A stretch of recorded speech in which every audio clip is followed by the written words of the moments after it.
Hari ketika hubungan suami istri, ayah dan anak itu terputus, ternyata hubungan dengan Rasulullah belum terputus karena masih ada syafaat Nabi. Yauma yafirrul mar'u min akhih wa ummihi wa abih wa sahibatihi wa banih likulli imri'im minhum yauma idzin sya'nun yughnih. Hari ketika seorang anak lari dari ayahnya, lari dari istrinya, lari dari ibunya, lari dari anaknya, lari dari temannya. Pada hari itu semua orang sibuk sendiri-sendiri, cuman satu orang yang sibuk mengurus orang lain, yaitu Rasulullah Shallallahu Alaihi Wasallam. Jadi kalau kepada orang tua aja kita sangat berusaha menyenangkan dan berbakti, maka harusnya kepada Rasulullah lebih dari itu dengan cara salah satunya berselawat kepada Nabi. Jangan bakhil, jangan kikir untuk selawat. Karena kita nggak sadar salawat kita yang mudah banget itu ternyata akan berpengaruh sangat besar. Bahkan di dunia, apalagi nanti di akhirat. Man shalla alayya salatan, sallallahu alaihi ashran. Siapa yang berselawat kepadaku 1 kali, Allah berselawat untuknya 10 kali. Salawat Allah untuk seorang hamba artinya ampunan dosa dan rahmat. Jadi jangan remehin. Kalau kita mendengar nama Nabi disebutkan, maka katakanlah Allahumma sholli ala Sayyidina Muhammad. Teman-teman yang dirahmati Allah Subhanahu wa taala, marilah kita renungkan beberapa ayat Al-Qur'an sebelum kita membahasnya dalam nasihat-nasihat yang mudah-mudahan menjadi booster iman. Pertama, firman Allah di dalam surat Al-Baqarah ayat 148. Allah Subhanahu wa taala berfirman, A'udzu billahi minasy syaithanir rajim. Bismillahirrahmanirrahim. Walikulli wijhatun huwa muwalliha fastabiqul khairat. Aynama takunu ya'ti bikumullahu jami'a. Innallaha ala kulli syai'in qadir. Surat Al-Baqarah 148. Kemudian di dalam surat Ali Imran 133 Allah Subhanahu wa taala berfirman, وَسَارِعُوا إِلَى مَغْفِرَةٍ مِّن رَّبِّكُمْ وَجَنَّةٍ عَرْضُهَا السَّمَاوَاتُ وَالْأَرْضُ أُعِدَّتْ لِلْمُتَّقِينَ. Di dalam surat Al-Qiyamah Allah juga berfirman, وَالسَّابِقُونَ السَّابِقُونَ أُولَئِكَ الْمُقَرَّبُونَ فِي جَنَّاتِ النَّعِيمِ ثُلَّةٌ مِّنَ الْأَوَّلِينَ وَقَلِيلٌ مِّنَ الْآخِرِينَ. Sadaqallahul azim. Teman-teman yang dirahmati Allah Subhanahu wa taala, seperti yang disampaikan tadi oleh Kak Buni dan Kak Dika, bahwa pembahasan kita pada malam ini tentang bagaimana cara kita untuk membooster iman kita. Dalam kondisi iman itu memang selalu labil, dan kita tahu tentang iman yang yazid wa yanqus, bertambah dan berkurang itu, maka solusinya harus di-charging. Dan salah satu cara untuk mencharging iman adalah duduk dalam majelis ilmu. Majelis yang di dalamnya kita belajar iman, kita belajar ma'rifatullah, mengenal Allah, kita belajar, kalau bahasa saya yang paling gampang itu belajar melibatkan Allah dalam kehidupan kita. Karena kalimat ma'rifatullah, akidah, tauhid dan seterusnya adalah kalimat-kalimat yang mungkin perlu diterjemahkan agar kita faham maksudnya apa sih mengenal Allah itu. Apa maksud dari akidah dan tauhid? Apakah sekedar teori? Ternyata maksud dari akidah, tauhid, ma'rifatullah, rububiyah, uluhiyah, asma, sifat dan seterusnya, intinya satu, libatkan Allah dalam hidup kita. Karena kalau kita cuma tahu Allah tapi nggak dilibatin, itu belum ada akidah, belum ada akidah itu kayak akad, belum ada hubungan gitu, belum ada ikatan antara kita dengan Allah. Maka dalam majelis-majelis ilmu seperti ini, kita ingin ngecas iman kita dengan ayat-ayat, hadis-hadis, nasihat-nasihat, dan hikmah-hikmah tentang Allah. Tentang bagaimana kita memperlakukan Allah atau bermuamalah dengan Allah dalam kehidupan kita supaya iman kita bertambah lagi. Dan indikasi dari bertambahnya iman adalah bertambahnya amal solih. Jadi kita nggak bisa mengatakan iman bertambah kalau amalnya gitu-gitu aja. Nggak bisa dikatakan iman itu yazid kalau kita tidak berkurang dosanya, bertambah pahalanya. Itu tidak yazid. Jadi iman itu diricas, indikasinya adalah bertambahnya amal soleh. Bahkan pertambahan amal soleh itu tidak hanya sedikit, tetapi dia nambahnya itu kerasa banget gitu, gairahnya, semangatnya. Itu berarti memang majelis ilmu tersebut adalah majelis iman, bukan sekedar majelis perdebatan. Nah, hari ini kita akan coba belajar iman, membooster iman kita, hati kita dengan ayat-ayat yang tadi saya baca. Tentang apa sih ayat tadi? Ayat tadi bercerita tentang anjuran menyegerakan dan berlomba-lomba dalam kebaikan. Karena masalah kita seringkali itu banyak pertimbangan. Terutama dalam hal-hal yang kita kadang-kadang lagi futur, imannya lagi drop, itu biasanya banyak pertimbangan. Nanti aja, besok aja, ntar aja, tunggu aja bentar lagi sampai siap, dan seterusnya. Menunda-nunda kebaikan itu justru akan membuat iman kita semakin drop. Nah, dalam kondisi ketika kita imannya lagi drop, maka kita harus sedikit nge-push diri kita melakukan hal yang kita sebetulnya malas ngelakuinnya. Udah nggak usah banyak mikir, nggak usah banyak ngerasa, lakuin aja dulu. Toh insya Allah nggak akan nyesel kok. Nyesel nih saya sholat tahajud, enggak. Nyesel nih saya ke masjid, enggak. Insya Allah kalau kita nge-push diri kita melakukan kebaikan, itu nggak bakalan nyesel. Beda banget dengan orang yang melakukan dosa. Ada hikmah ya, ada sebuah quote yang saya suka sekali. Lakukanlah kebaikan walaupun itu melelahkan, karena lelahnya akan hilang, tapi kebaikannya akan bertahan. Tinggalkanlah dosa walaupun itu kamu sukai atau menyenangkan, karena kesenangannya akan hilang dan dosanya akan tetap ada.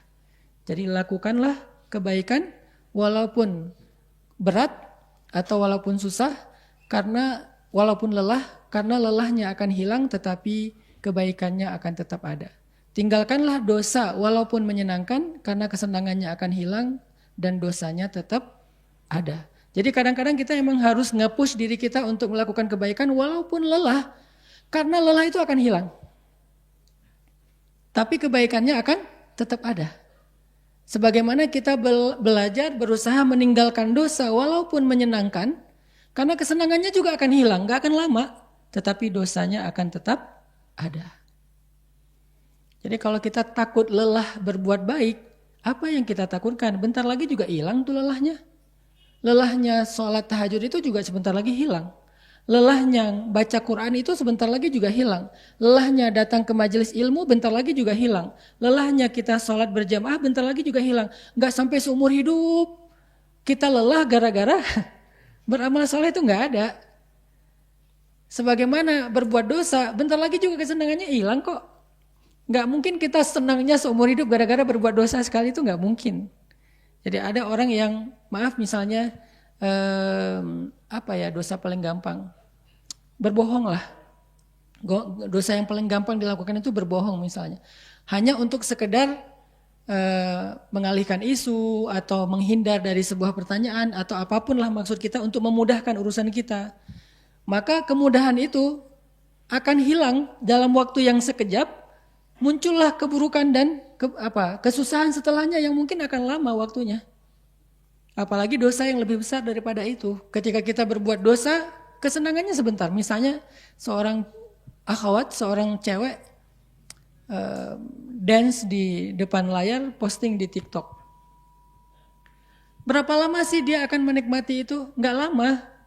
Begitu viewsnya kecil, bergantilah kesenangan dance tadi dengan kekecewaan. Kok cuman segini sih, udah capek-capek ngedit, pakai filter berlapis-lapis, hasilnya gini doang gitu kan ya.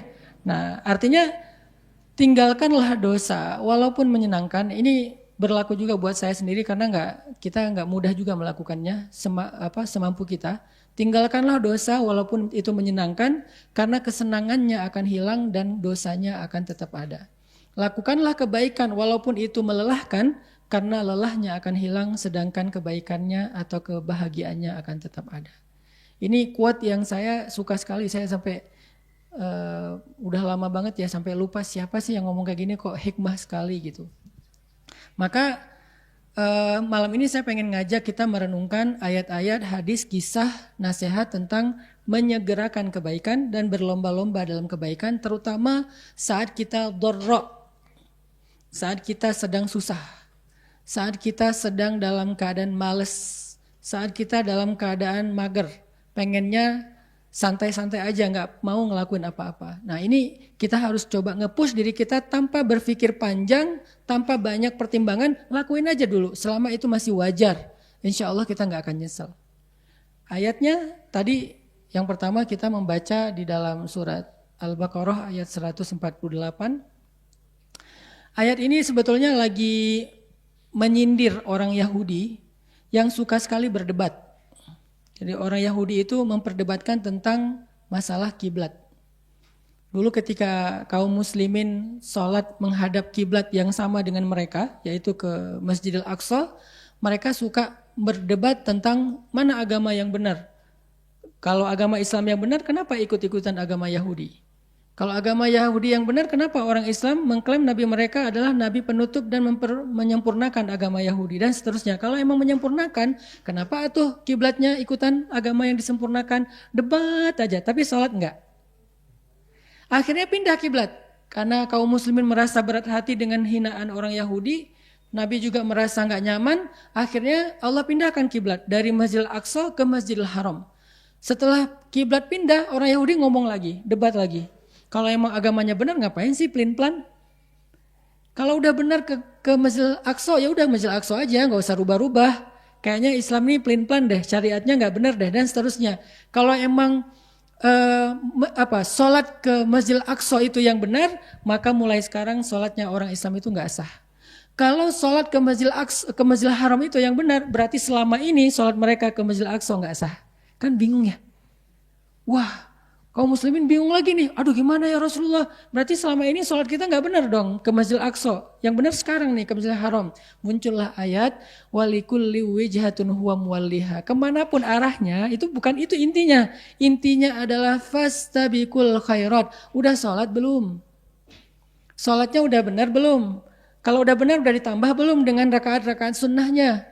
Udah ditambah belum dengan bacaan-bacaan yang lebih daripada sekedar 1 ayat 2 ayat? Fastabiqul khairat, intinya ayo berlomba-lomba dalam kebaikan, bukan memperdebatkan arah mana yang benar antara Aqsa atau Makkah, antara mazhab A dengan mazhab B dan seterusnya, antara yang kunut dengan yang tidak, antara yang salawatnya pakai sayyidina atau yang tidak sayyidina, antara yang tarawihnya 11 apa 23, antara yang pakai sarung atau pakai jubah. Bukan itu intinya. Intinya fastabiqul khairat, dan kita udah harus meninggalkan hal-hal yang enggak produktif kayak gitu. Sekarang intinya bukan tentang geng mana kita dalam perpolitikan di Indonesia. Sekarang kita adalah masanya, karena ini masih jauh dari tahun politik, kecuali bagi para politikus mereka selalu merasa dekat ya. Kalau kita sih masih jauh sih, 2024 masih 2 tahun lagi buat kita, bukan itu intinya. Sekarang intinya kita udah fastabiqul khairat enggak untuk membangun Indonesia? Masa dari tahun 2019 sampai 2024 masih aja AB, kubu A dan kubu B dan seterusnya. Terus kapan bangun Indonesianya? Kapan kita berkaryanya dengan masing-masing kapasitas kita? Ya atlet berkarya sebagai atletnya, pengusaha berkarya sebagai pengusahanya, orang sosial berkarya dengan proyek-proyek sosialnya, para dai berkarya dengan nasihat-nasihat dan dakwah programmingnya. Berkarya aja udah fokus fastabiqul khairat, sehingga kita nggak habis energi untuk hal yang tidak produktif. Ini sebuah nasihat yang penting sekali dalam keislaman kita. Karena dulu para sahabat hampir terbawa dengan gaya orang Yahudi yang debat siang malam, amalnya sedikit. Sehingga Allah dan Rasulnya nggak rela kaum muslimin mengimpor budaya ini, budaya berdebat, budaya sibuk saling menyalahkan, tapi tidak beramal apa-apa. Muncullah ayat ini, walikulli wijhatun huwa muwalliha fastabiqul khairat. Aina ma takunu ya'ti bikumullahu jami'a. Innallaha ala kulli syai'in qadir. Jadi udah enggak usah debat tentang mana arah yang paling benar. Dari manapun Allah Maha mendatangkan kalian, mendatangi kalian, Allah Maha menghitung amal kalian, yang paling penting fastabiqul khairat. Sama seperti orang Yahudi memperdebatkan berapa jumlah Ashabul Kahfi. Sayaquluna thalathatur rabi'uhum kalbuhum. Ada yang bilang 3, 4 dengan anjingnya. Wa yaquluna khamsatun sadisuhum kalbuhum rajman bil ghaib. Ada yang bilang 5, 6 dengan anjingnya, dengan cara nebak-nebak yang mereka enggak tahu. Wa yaquluna sab'atun wa thaminuhum kalbuhum. Ada yang mengatakan 7 dan 8 dengan anjingnya. Katakanlah Allah lebih tahu jumlahnya. Fala tumari fihim illa mira'an zahira wa la tastafti fihim minhum ahada. Janganlah kamu mendebat mereka tentang hal-hal yang tidak terlalu berdampak kepada amal solehmu. Dan janganlah kamu meladeni mereka tentang jumlah-jumlah yang kamu tidak tahu. Intinya janganlah tumari fihim illa mira'an zahira, kecuali yang hal-hal yang mungkin sederhana aja, enggak usah terlalu dalam. Yang tampak-tampak aja, enggak usah terlalu diulik-ulik, karena itu tidak berdampak kepada amal soleh. Siapa nama anjingnya? Jenis apa? Kan anjing sekarang banyak ya peliharaan anjing tuh, yang lucu-lucu yang kecil, atau yang gede yang galak itu, atau yang banyak bulunya. Jenis apa sih anjing Ashabul Kahfi? Nyari terus, baca buku ini, cari di Google, cari di YouTube. Oh, saya nemu nih. Di mana Ya'juj Ma'juj dikurung? Kan banyak tuh hal-hal kayak gini, kan cukup kontroversi dan akhirnya jadi rame kan di sosmed, nyari Ya'juj Ma'juj. Wah, ada tuh yang katanya apa, dinding dilihat oleh seorang turis, terekam kamera, kebuka. Pas kelihatan terus tutup lagi. Itu tuh Ya'juj Ma'juj. Ada yang bilang lagi temboknya Zulkarnain itu adalah tembok Cina. Wah, dengan beragam interpretasi yang tidak berdampak kepada amal solih. Akhirnya terjebak di dalam budaya orang Yahudi yang dikenal dengan istilah Israiliyat.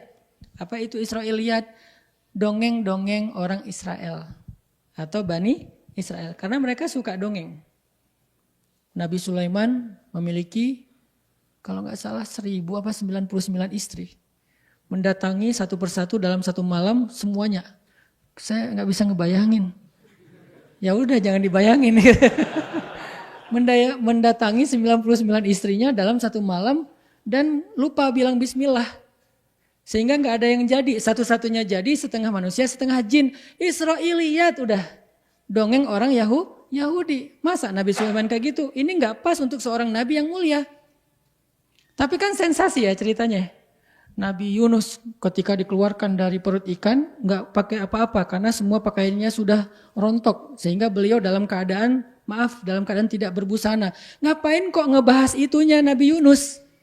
Yang dibahas di dalam Al-Quran itu bukan dalam keadaan apa Nabi Yunus dikeluarkan dari perut ikan. Tapi doanya Nabi Yunus itu yang menggetarkan arasy. Sehingga yang menambah amal kita harusnya subhanaka inni kuntu minaz zalimin. Itunya yang kita amalkan. Bukan tentang bagaimana dikeluarkan dari perut ikan. Jenis ikannya apa? Apa megalodon? Dan seterusnya. Nah ini nih Israiliyat namanya teman-teman. Begitu juga dengan Nabi Daniel. Banyaklah. Sehingga kita di dalam ayat ini dianjurkan oleh Allah untuk fastabiqul khairat, berlomba-lomba aja dalam kebaikan. Jangan terlalu banyak menyibukkan diri dengan perdebatan.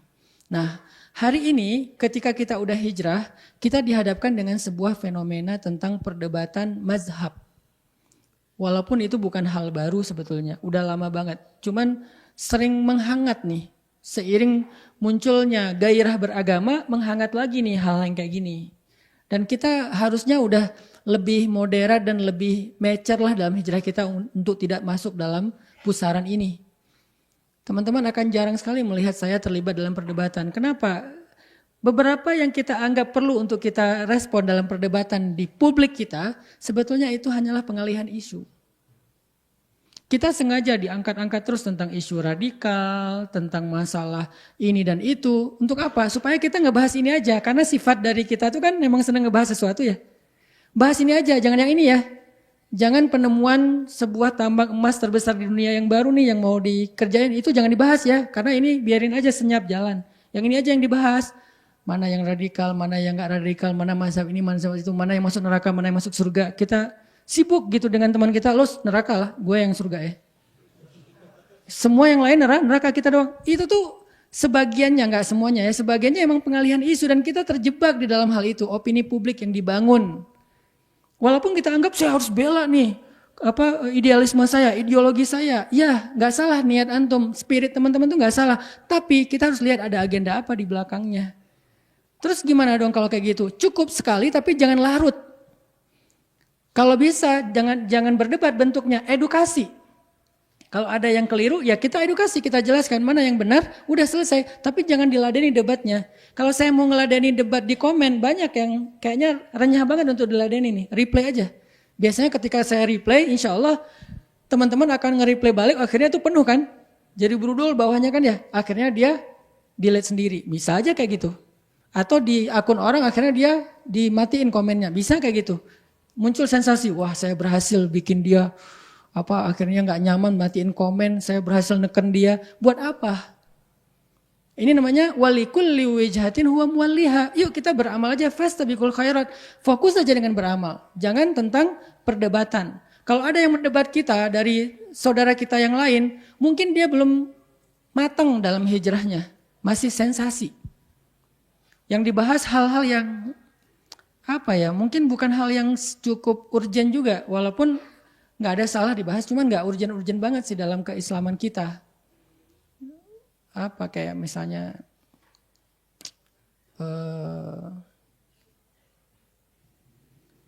banyak banget lah, mungkin masalah-masalah sepele kayak memakai tasbih, hukum memakai tasbih, hukum apa, sampai kadang-kadang saya pernah baca, kok ini dibahas sih, ini sebetulnya apa sih untungnya ngebahas ini, ada yang kayak gitu-gitu. Nah kita nggak usah terlibat, kita fokus saja fastabiqul khairat. Setelah kita hijrah kita jangan terbawa kepada arus perdebatan, sehingga mengukur idealisme seseorang itu dari sengitnya dia berdebat, bukan itu indikasi seseorang itu idealis. Dai yang paling idealis tidak selalu yang paling vokal. Dai yang idealis itu kadang dia silent tetapi konsisten dan cukup komitmen dengan apa yang sedang dia lakukan. Dia terus bertumbuh. Jadi ada istilahnya silent change. Jadi perubahan dalam senyap itu terjadi, perubahan. Oh kok jadi gini? Nah itu tuh idealis juga loh. Nggak harus kayak gitu. Coba hijrah sebagai tren. Kan itu nggak dijadikan sebagai narasi yang keluar-keluar kan. Teman-teman mungkin sebagian besar belum ikut tarbiyah saya. Kalau ikut tarbiyah saya, loh kok beda banget dengan taklim, nggak ngebahas jomblo, nggak ngebahas patah hati, nggak ngebahas galau. Yang dibahasnya apa? Kurikulum pergerakan, kurikulum dakwah. Kok nggak dibahas di umum? Karena emang bukan konsumsi publik. Dia untuk para aset-aset dakwah supaya mereka tahu bagaimana cara berdakwah. Itu dijalanin. Alhamdulillah akhirnya punya beberapa amanah-amanah baru. Dan itu semuanya menunjukkan idealisme kita juga dalam dakwah. Nggak harus selalu berbanding lurus dengan lantangnya suara dan panjangnya narasi. Sehingga kalau teman-teman mau nunjukin ekspresi bahwa saya idealis, saya setia, loyalis terhadap idealisme saya, ideologi saya, jangan tunjukkan hanya dengan narasi yang panjang dan lantangnya suara. Tunjukkan dengan karya konkret yang berdampak secara sosial. Apa dampaknya terhadap negara kita, terhadap bangsa kita, terhadap umat kita, terhadap masyarakat kita? Apa dampak antum hijrah itu apa? Setelah hijrah apa dampaknya buat keluarga dulu deh. Buat ayah, ibu, adik, keluarga di rumah, apa dampak teman-teman setelah hijrah itu apa dampak di rumah? Oh sekarang di rumah udah gak ngerepotin orang tua lagi. Sama adik kakak udah gak suka berdebat, udah ngalahan. Sama orang tua udah lebih santun. Di rumah udah jadi teladan dalam akhlak-akhlak yang baik. Itu tuh dampak yang konkret. Itu aja, fokus fastabiqul khairat. Bukan makin hijrah, makin sengit perdebatan di rumah. Nanti ibu hijrah, ayah hijrah, anak hijrah, udah jadi dewan perdebatan tuh, komunitas debat. Rumahnya rame aja di meja makan. Belum juga nyendok nasi udah, ini gak benar nih. Wah kata siapa? Allah berfirman. Masing-masing punya dalil kan. Semua Allah berfirman, semua Rasulullah bersabda. Gak selesai, akhirnya gak jadi makan. Piring terbang. Nah ini artinya teman-teman kita kurang fastabiqul khairat. Coba fokus saja beramal deh, fokus saja berkarya deh. Anak muda terutama karena dakwah saya pengen segmen anak muda. Anak muda coba jangan terjun terlalu dalam, bukan gak boleh ya, terlalu dalam arus perdebatan. Baik itu dalam urusan ideologi Islam kita, apalagi dalam urusan yang lain. Boleh tapi yang sifatnya konstruktif, edukatif, bukan destruktif dan tidak produktif. Harus konstruktif. Apa dampaknya dengan narasi ini? Apa edukasi yang kita share di tengah masyarakat dalam membentuk opini mereka tentang kebenaran? Kalau nggak ada ya berarti ya kita tahan diri. Intinya fastabiqul khairat itu adalah sindiran Allah kepada orang Yahudi yang terbiasa berdebat. Siapa nabi terakhir? Harus orang Bani Israel dong. Dia punya ciri-ciri ini. Begitu nabinya muncul, kok bukan Bani Israel? Kok orang Arab? Nggak mau Akhirnya mereka menghindar. Mereka mengingkari kebenaran dari risalah Nabi terakhir itu. Ini bukan fokus kepada amal solih, tapi fokusnya kepada perdebatan dan mempertahankan pendapat. Kemudian yang ayat kedua yang tadi kita baca adalah surat Ali Imran 133. Allah juga memerintahkan kita untuk bersegera dalam kebaikan. Wasari'u itu artinya segeralah kalian ila maghfiratin min rabbikum wa jannah, kepada ampunan dari Rabb kalian dan surga. Artinya bersegeralah kalian taubat dan amal solih. Itu bahasa Al-Quran kan bahasanya sastra ya. Wasari'u ila maghfiratin min rabbikum, bersegeralah kalian kepada ampunan dari Rabb kalian. Maksudnya segera taubat. Astaghfirullahalazim. Maka setiap kali kita berbuat dosa, kata Nabi, iringilah keburukan kalian dengan kebaikan. Maksudnya iringilah dosa kalian dengan istighfar dan taubat. Setiap kali kita berbuat dosa, langsung astaghfirullahalazim. Salah ngomong astaghfirullahalazim. Kepancing emosi astaghfirullahalazim. Segera, jangan tunggu nanti. Kenapa? Narasi paling sederhananya kan kita nggak tahu usia kita. Itu yang paling sering. Tapi narasi lain adalah, kenapa harus ditunda kalau itu sebuah kebaikan? Belum siap, nggak apa-apa. Kalau kita merasa belum benar-benar siap, memangnya kita siapnya kapan? Setahun lagi? 2 tahun lagi? Kita belum tahu juga kapan kita siap. Dengan kita istighfar, dengan kita menyegerakan kebaikan, kita berharap Allah yang akan mentaufikkan kita, membantu kita dalam proses itu. Jadi nggak usah nunggu siap. Kayaknya kalau saya istighfar sekarang nanti buat dosa lagi sia-sia deh. Kata siapa? Allah nggak pernah berputus asa mengampuni dosa kita walaupun sekian ribu kali dalam sehari. Kenapa kita berputus asa meminta ampun? Allah ngasih aja nggak putus asa. Masa kita minta putus asa? Kan minta itu nggak ada yang hilang. Malah dapat. Yang ngasih kan memberi kan. Kalau ibarat manusia tuh kehilangan sesuatu walaupun Allah tidak kehilangan apapun. Jadi Allah aja yang ngasih nggak pernah berputus asa. Kita istighfar nih, Allah kasih ampunan. Buat dosa lagi, istighfar, Allah kasih lagi. Sehari 1000 kali kita kayak gitu. Sehari 1001 kali Allah ngasih ampunan. Terus apa masalah kita untuk gak minta ampun? Gak enak sama Allah. Allah aja enak. Kita yang kegeeran ngerasa kayak gimana gitu ya. Kayaknya kita memperlakukan Allah kayak gimana. Enggak. Kecuali kita gak serius minta ampunnya. Istighfar aja dulu. Kan Allah mah senang kayak gitu. Jangan. Jujur. Walaupun lemah. Mending jujur lemah daripada main-main. Astagfirullahalazim. Tapi gak serius. Mending astagfirullahalazim. Udah gitu berbuat dosa lagi, lemah kan? Astagfirullahaladzim, dosa lagi, astagfirullah, segitu-gitunya 1000 kali sehari, Allah tetap ampuni teman-teman. Dan yang dilihat adalah husnul khatimah, yang mana yang paling akhir. Makanya ada doa, waj'al khaira a'mali khawatimah, ya Allah jadikanlah sebaik-baik amalku yang penutup. Makanya kata Allah, wasari'u ila maghfiratim min rabbikum. InsyaAllah kita lanjutkan setelah sholat isya. Barakallahu fiikum. Teman-teman yang dirahmati Allah Subhanahu wa taala, kita lanjutkan pembahasan tentang berlomba-lomba dalam kebaikan dan bersegera dalam kebaikan.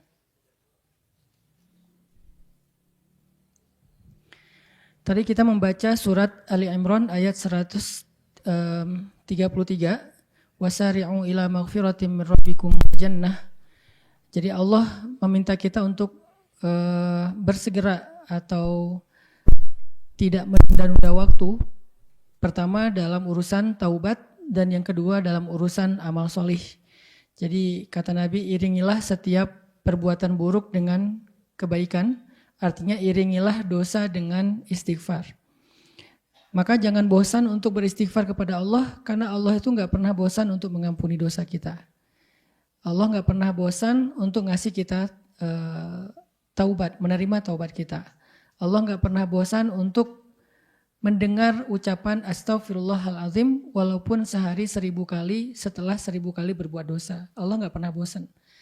Jadi jangan sampai kita berputus asa dengan merasa tidak pantas untuk bertaubat dan beristighfar setelah sekian kali kita mengulangi kesalahan yang sama karena kelemahan kita, bukan karena kita mempermainkan Allah. Karena insya Allah kita nggak mungkin niat kita mempermainkan Allah. Yukhadi'una Allah walladzina amanu wa ma yakhda'una illa anfusahum. Jadi kalau kita mengelabui Allah, mempermainkan Allah, kita hanya mempermainkan diri kita sendiri. Nggak mungkin. Terus kalau kita ngelakuin dosa berulang kali gimana? Ya mudah-mudahan itu bukan karena kita mempermainkan Allah. Mudah-mudahan karena kita memang lemah. Berkali-kali kita tergelincir kepada dosa karena lemah. Tapi setelah itu langsung iringi dengan istighfar lagi. Iringi dengan taubat lagi. Karena yang paling Allah lihat adalah bukan prosesnya, nanti akhirnya. Mana akhirnya? Taubat atau dosa. Kalau akhirnya adalah astaghfirullahalazim dan gak sempat melakukan dosa yang berikutnya, tetapi dia udah mengiringi dosa yang sebelumnya dengan istighfar, maka dia adalah orang yang memperoleh husnul khatimah. Ya setidaknya di akhir malam sebelum kita tidur, kita istighfar dulu. Ya Allah, hari ini saya banyak banget dosa. Dari mulai bangun tidur tadi pagi, udah dosa, di sosmed dosa, di jalan dosa, ketemu orang dosa, dalam kesendirian pun masih banyak dosa. Ya Allah, ampunkanlah dosa saya hari ini. Istighfar sebelum tidur dengan istighfar yang jujur dan sungguh-sungguh. Walaupun kita gak yakin besok kita akan bersih. Dan kemungkinan besok kita kotor lagi, walaupun harapannya kotornya gak sekotor kemarin. Tapi bisa aja besok lebih kotor dari kemarin, dan kita gak pernah tahu karena kelemahan kita. Setidaknya malam itu kita menutup malam dengan taubat, istighfar. Kalau malam itu adalah malam terakhir kita gak bangun lagi, Allahu a'lam apa yang terjadi, maka kita memperoleh husnul khatimah. Kan itu yang kita cari. Makanya kata Allah, wasari'u ila maghfiratin min rabbikum. Jangan ditunda-tunda. Toh gak ada ruginya juga kok kita mendahulukan kebaikan. Apa ruginya kalau kita segera beristighfar dan bertobat? Apa ruginya? Gak ada rugi. Gak ada gara-gara kita istighfar terus kita kayak kehilangan sesuatu, gara-gara kita istighfar kita kehabisan waktu, gara-gara istighfar kita akhirnya jadi capek. Apa capeknya mengatakan astaghfirullahalazim? Kalau Allah mau syariat istighfar itu dibikin panjang, kayak Sayyidul Istighfar lah minimal ya. Allahumma anta rabbi la ilaha illa anta khalaqtani wa ana abduka wa ana ala ahdika wa wa'dika mastata'tu a'udzubika min syarri ma sana'tu abu'u laka bi ni'matika alayya wa abu'u bi dzambi faghfirli fa innahu la yaghfirudz dzunuba illa anta. Panjang. Kalau yang mau segini keren karena ini Sayyidul Istighfar, pemimpinnya istighfar. Kalau yang bisa hafal ini luar biasa ini kalimatnya. Tapi bagi yang gak mampu menghafal ini atau gak mungkin juga kita baca ini misalnya setiap berbuat dosa baca itu kayak panjang gitu ya. Bukan gak mungkin, agak berat mungkin bagi sebagian besar dari kita termasuk saya. Ada gak yang lebih ringan supaya kita gak menunda-nunda istighfar? Kayaknya gak cukup waktu Ustadz. Saya lagi hektik nih, saya lagi meeting nih, saya lagi apa? Kan lagi meeting kayak salah ngomong misalnya kayak gak sengaja ngetawain temen. Masa Allahumma anta rabbi la ilaha illa anta khalaqtani wa ana abduka. Ngapain lo ngelamun? Ntar lagi istighfar. Jadi kayak panjang kan, jadi takes time gitu kan. Makanya ada yang lebih ringkas, lebih pendek, lebih mudah, lebih bisa dilakukan secara spontan. Ngetawain teman, salah nih astagfirullahaladzim. Beres. atau suuzon sama orang lain, cari muka nih, astagfirullahaladzim, beres. Kan gitu kan ya, nggak perlu sampai yang tadi Allahumma yang panjang bisa menghabiskan misalnya sekian belas detik atau sekian puluh detik yang buat kita sekian puluh detik itu sesuatu yang berat mungkin. Maka ada yang ringan, astagfirullahaladzim. Terus ruginya di mana? Beratnya di mana? Untuk kita tunda nanti aja deh di akhir hari menjelang tidur. Nanti lagi, toh nggak rugi juga, astagfirullahaladzim. Astagfirullahaladzim. Wah nggak benar, astagfirullahaladzim. Apaan sih? Astagfirullahaladzim. Terus aja gitu. Sehari entah berapa kali, Nabi aja yang gak punya dosa sehari 100 kali. Yang 100 kali itu gak harus kita tasbihin. Arti 100 kali dalam hadis tersebut artinya Nabi itu sering kali beristighfar walaupun beliau bukan orang yang berbuat dosa, maksum. Gimana kita? Berarti dari pagi udah biasain aja astagfirullahaladzim. Setiap kali kita ngerasa ada salah. Sekecil apapun. Lupa astagfirullahaladzim. Karena tidaklah lupa itu wa ma ansanihu illa syaitanu an adzkurah. Biasanya sebabnya karena syaitan. Akhirnya bikin kita lupa terhadap satu kebaikan. Sama pasangan, sama anak, sama orang tua, sama siapapun di jalan, klakson kepanjangan, astagfirullahaladzim. Apa mungkin sebel sama orang akhirnya disalib terus senggol dikit bagian belakang kendaraan, astagfirullahaladzim. Atau apalah, di jalan kan banyak banget dosa kita tuh. Sekarang orang kalau misalnya nggak kayak gitu, ya kejadianlah hal yang aneh kayak sekarang tuh. Gebukin orang di jalan lah, apalah, main hakim sendiri lah. Belum tentu juga itu begal, belum tentu juga itu tabrak lari, bisa jadi itu adalah modus baru dan seterusnya. Ya udah, banyak-banyakin istighfar, biasanya setelah istighfar Allah kasih kita tuma'aninatul qalb. Karena kenapa? Ala bidzikrillahi tatmainnul qulub. Bukankah dengan mengingat Allah hati jadi tenang? Biasanya kalau udah tenang, emosi lebih reda tuh. Istighfar. Aneh aja kita negara muslim terbesar di dunia, tapi kejadian-kejadian di jalan itu bikin kita malu dengan negara-negara non-muslim, tapi mereka lebih elegan, lebih baik perilakunya di jalan, nggak kayak kita. Minta maaf, ngasih respect ke orang lain yang ngasih jalan, ngasih jempol, kalau dia ngasih jalan buka kaca, makasih atau apa. Itu kan di luar orang udah biasa kayak gitu, jarang banget pakai klakson. Di kita kan klakson hobi ya. Kayaknya kalau sehari nggak pakai klakson rasanya gimana gitu ya. Kayak ada yang garing, apa yang kurang ya? Oh klakson. Kenapa klakson jadi hobi? Mungkin di kita klakson juga bisa jadi alat untuk silaturahmi.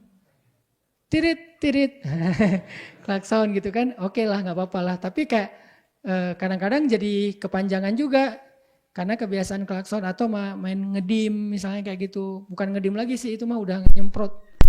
Biar orang tahu kalau dia punya lampu yang LED. Dari tol itu jarak setengah kilo udah terang banget gitu. Sampai kita juga jadi halu ya. Ini saya di mana, di negeri yang alam beda atau apa, masih di dunia enggak nih? Kan biasa kalau dipindah alam tuh tiba-tiba terang gitu kan. Wah ini kayak pindah alam, ternyata ada yang pakai lampu LED. Intinya sih banyaklah kesalahan kita dalam sehari teman-teman. Udah istighfar aja yang banyak. Salah ngomong, salah respon, salah apa. Istighfar. Wasari'u. Kemudian wajannah. Wajannah itu artinya bersegera juga berbuat baik. Berbuat baik itu enggak susah. Kalau dalam bentuk ibadah, kata Nabi, kalimatan khafifatan 'alal lisan, saqilatan fil mizan, habibatan ilar rahman, subhanallahi wa bihamdih, subhanallahil azim. Ada dua kalimat sangat ringan diucapkan dengan lisan, tapi berat banget di timbangan kebaikan dan Allah sangat menyukai kalimat itu. Allah yang Maha Rahman suka dengan kalimat itu. Apa? Subhanallahi wa bihamdih, subhanallahil azim. Kebalik nih, subhanallahil azim wa bihamdih, tetap dapat kebaikan yang luar biasa. Jadi cuman sekedar nih saya ngomongin kayak gini teman-teman langsung komat kamit subhanallah wa bihamdi subhanallahil azim. Udah dapat. Ngapain nunggu nanti coba? Pada diam? Jangan diam, ngomong langsung subhanallah wa bihamdi ngapain? Oh iya. Ngapain sih kayak gitu? Udah aja langsung ngomongin subhanallah wa bihamdi subhanallahil azim. Kan bisa gitu ya? Itu artinya kita enggak spontan untuk wasari'u. Saya lagi bilang misalnya istighfar, udah langsung komat kamit, astagfirullah, astagfirullah. Tulisan kalau udah komat kamit, oh berarti itu wasari'un, tapi kalau, oh gitu. Sampai beres kajian jam 8:30, pulang ke rumah jam 9, udah berapa jam tuh ditunda tuh. Itu maksud yang tadi langsung praktek. Jadi apa ya, call to actionnya itu ya langsung direspon. Jangan, oh Masya Allah ya, luar biasa. Mending sih ada kata Masya Allah, tapi bagus juga ya. Menarik nih kajian. Banyak kalimat narasi yang bisa seharusnya diganti dengan Subhanallah wa bihamdi, astagfirullahaladzim, udah keganti tuh. Tapi kita menggunakan narasi yang lebih panjang, apalagi sampai muncul kalimat celaan dan seterusnya kalau kita di luar masjid. Astagfirullahaladzim dan subhanakallah wa bihamdi subhanallahil azim. Dan banyak lagi kalimat-kalimat lain yang zikirnya ringan tetapi bernilai besar di sisi Allah. La haula wala quwata illa billah. Kata Nabi itu kayak kanzun. Kanzun itu kalau di kita itu barang tambang ya, kanzun itu. Sesuatu yang ditemukan dari bawah tanah itu namanya kanzun. Yang tersimpan, yang terkubur, yang harus dicari, susah dapatnya. Tapi kalau udah dapat berharga banget, mahal. Itu namanya kanzun. Siapa yang mau punya tambang? Saya punya cita-cita, seru ya kalau jadi pemilik tambang, jadi pengusaha tambang gitu kan. Tambang batu bara, tambang nikel, tambang apa, tambang ini, tambang itu, paling ininya tambang emas misalnya. Saya punya tambang, kan gaya tuh, naiknya Range Rover. Biasanya kan pemilik tambang naik itu tuh. Kalau kita pengen jadi pemilik tambang, ada caranya apa? La haula wala quwata illa billah, itu tambang. Di mana tambangnya? Kata Nabi, kalimat itu Allah simpan di bawah arasy. Itu kalimat yang Allah simpan di bawah arasy. Dan gak sembarangan orang dapat itu. Artinya kalau kita pengen punya satu tambang di bawah arasy Allah langsung,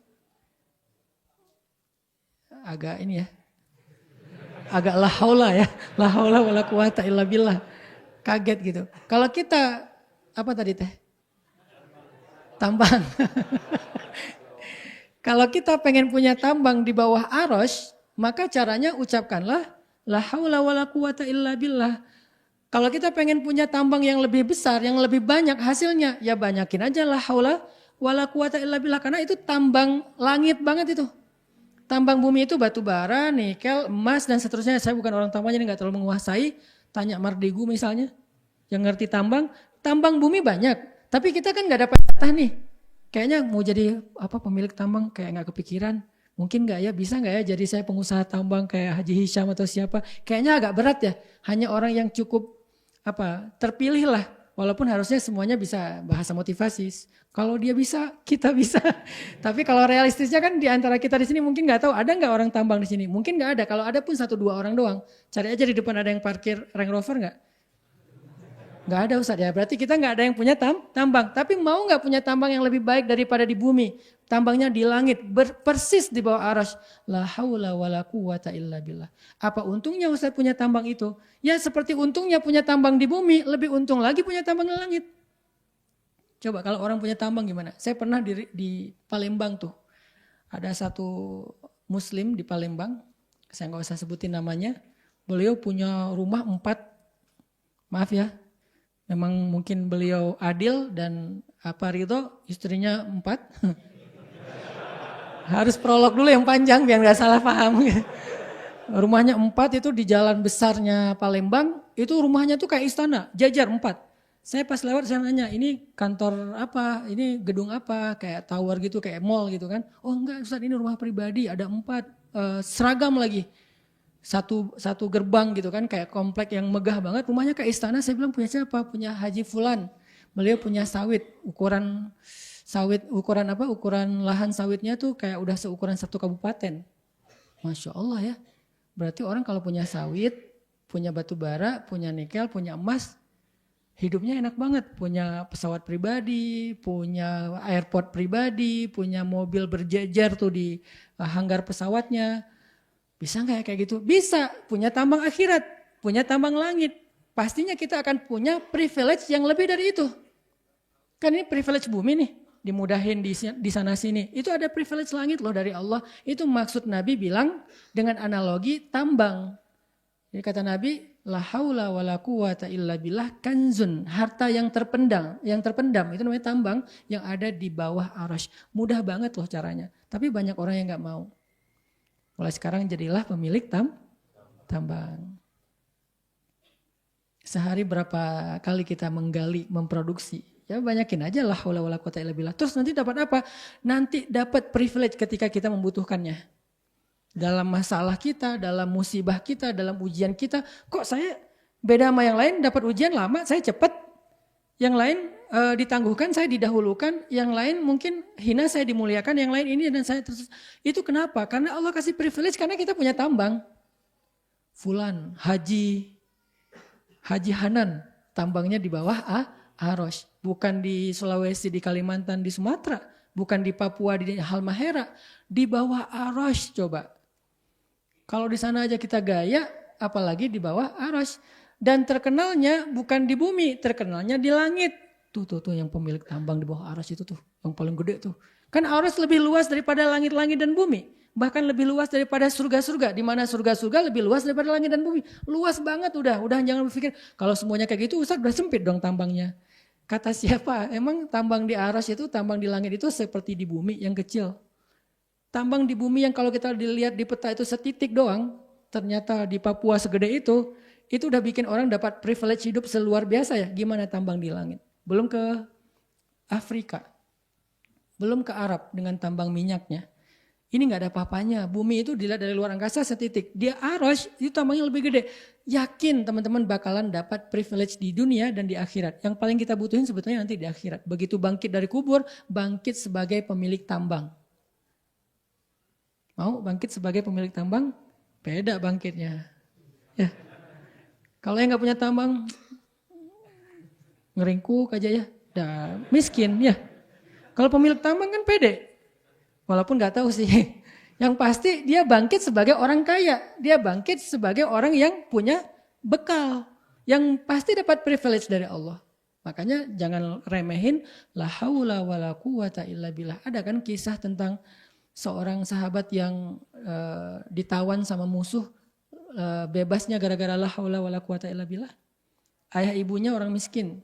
Musuh minta tebusan terhadap anaknya yang ditawan. Kalau enggak akan dibunuh besok.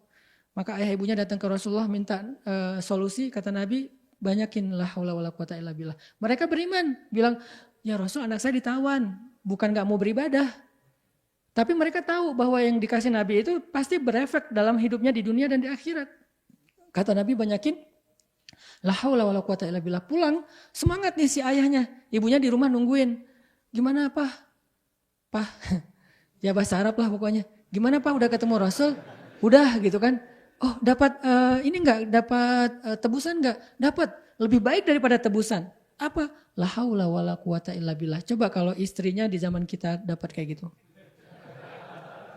Gak usah istri dulu dong. Kita aja dapat nasihat dari ustadz kayak gitu, kita pasti dalam hati ngomong, ya tahu sih, tapi yang saya butuhkan sekarang duit, bukan la haula wala quwata illa billah. Kan gitu ya? Itulah yang membedakan kita dengan mereka, makanya kita gak pernah ngelihat keajaiban. Kalau mereka percaya, begitu Nabi bilang la haula wala quwata illa billah, dia pulang dengan semangat kayak dapat tebusan gede gitu bahkan lebih. Terus kasih tahu ke istrinya dengan semangat, istrinya juga, Masya Allah benar. Ya udah yuk kita banyakin la haula wala quwata illa billah. Tiba-tiba ada yang ngetuk pintu rumahnya, anaknya datang bawa kambing, domba itu satu lembah.